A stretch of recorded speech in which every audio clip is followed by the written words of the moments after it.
Hello dear subscribers, today I will tell you how you can easily fix your error when you can't connect to your Wi-Fi and you have some errors with it. So first thing you need to check, you need to try it's to disconnect from Wi-Fi and just connect again.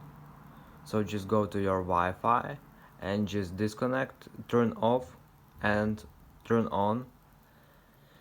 And if it doesn't help you, another thing you can also try is to restore your router.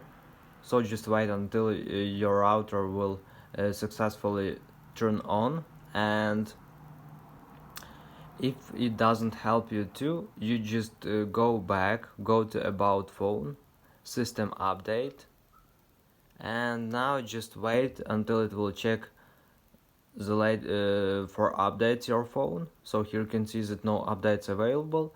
So but you can also see here that you need to download and install some updates. So just download and install them to your phone and just try to connect again to your Wi-Fi. And also the last thing you can do is to restart your phone. So just keep holding power button until you will see here reboot. So just click on reboot and it will successfully restore your phone, your system. So this is the way how you can do it. So thanks for watching, have a nice day, subscribe to my channel, click like, and goodbye.